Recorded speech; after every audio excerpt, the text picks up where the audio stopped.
You're totally lying. It's very normal for a Miller to be completely and utterly lying. This is all the snowflake behavior that the right is supposedly criticizing the left for. No, I'm sorry. The state of Israel is not identity politics. That is a foreign government that is engaged in genocide and war crimes. All right, I'm definitely a few days late on this one, but we have to cover Cenk Uygur arguing with Stephen Miller's wife, I think her name's Katie, on Piers Morgan, about Stephen Miller, Zohran Mamdani, anti-Semitism, a lot of things, and a contentious debate. So if you can, take a moment, leave us a like on the video. It helps us out a ton. We're trying to get to 30,000 subscribers, and let's just get right to the breakdown. Why is it that every time someone wants to criticize Mamdani, it immediately comes back to the Jews and the anti-Israel movement instead of actually talking about his viewpoints, which is that he wants to make— Nobody said Jews. You just said it. You always do that. We say Israel, you say Jews. We say Israel is a government. Please don't make it about Jewish Americans. And you come back and go, you have to make it about Jewish Americans. What's wrong with you? What's wrong with you? Is Israel a Jewish state? Yes or no? Yeah. First of all, okay, so Saudi Arabia is a Muslim state, and you can criticize it all day long, all day long.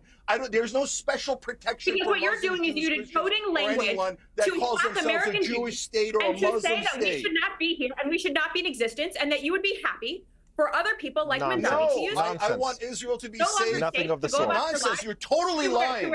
It's very normal for a Miller to be completely and utterly lying. Mamdani is running to be mayor of New York. Like, mayor, guys. If we want to talk about identity politics, literally the only reason he gets so much pressure about Jews and Israel and all of this is because he is a Muslim, literally. If we want to talk about his views, let's do that without the right's identity politics of racism, trying to say he's a radical Muslim who hates Israel because he's a Muslim, or he's a jihadist because he's a Muslim, or the plethora of insults that we've covered on this channel from various MAGA members. Also, I think the dangerous conflation is to try and equate all critiques of Israel, of the Israeli government, of Benjamin Netanyahu, of this ongoing genocide, their military, to meaning all Jewish people, right? As many Jewish people, especially young Jewish progressives, are against Netanyahu and their government actions and the genocide in Gaza. It's all just disingenuously trying to do the cry bully routine, also weaponizing identity, Jewish identity here, that MAGA is known for, while trying to point fingers and say, you're doing it. I have to jump in here. Somebody criticizing you personally is not an anti-Semitic attack. If somebody says that you are lying, that is not an attack on Jews, that is an attack on you. And just stop hiding behind identity. This is all the snowflake behavior that the right is supposedly criticizing the left for, that you're simply repeating here. Yes, Stephen Miller is a destructive force in American society. That is not an attack on Jews. That is no reference to his identity. This is an attack on him individually, and just deal with the merits of this case.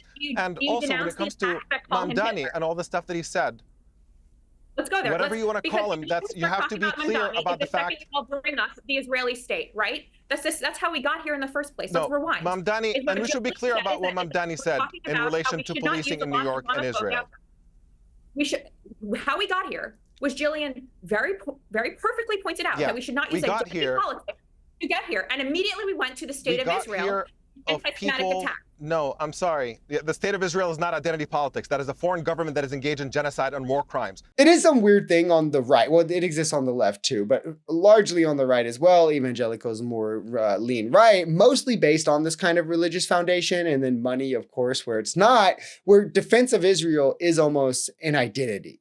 They'll just blindly stand with them in faith because it's like the Holy Land, or however the fantasy book goes. I have to point out as well, like, the same people who say don't do identity politics have labeled Mamdani a jihadist. Like, why do you think that's the insult for him specifically, right? Why is it not the insult for white people? It's clearly because of his identity. Calling out genocide is not doing identity politics. Standing against a genocidal movement is not identity politics. These people just want to be the ultimate victims when they can't stand against the merits of the argument being had. I do think, frankly, that diversity, equality, and inclusion are important things. The United States has a very racist history of excluding a lot of people, and we should be celebrating the fact that we are becoming a more inclusive society where people of different backgrounds can rise to positions that previously were simply inaccessible. Now, I agree with Cenk that this becomes a problem when you start using it as a shield to avoid the substance of conversations. And the recent interview she had on MSNBC, in which she's asked about whether she has any regrets about the way she defended Biden's policies and war crimes, and what she responded with is her identity.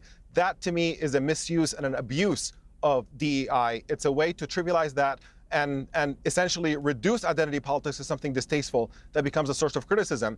When absent these kinds of abuses, I do think that there is room for identity politics in a country that has excluded way too many people because of their identity. And the fact that we're progressing beyond that is frankly something to celebrate and to look forward to. Right on. As we said, identity politics is something that is innate to America. It's always going to exist. Like, it's something in terms of unconscious bias, at least, is subject to human nature in a way that can implement or affect large systems negatively almost inherently. And we know the right wants to weaponize this very thing for racism, to their benefit. And their anger isn't that it exists. They're not trying to get rid of it, but it's that it's being used now as a benefit by the left to counteract that and create a safe space for minorities of whom they want to be able to ostracize and force to hide their identities, right? They're fine with doing identity politics to say women can't lead. So then you have to minimize the fact you're a woman when you're running for governor or whatever, right? Or to say black people are less qualified. So you have to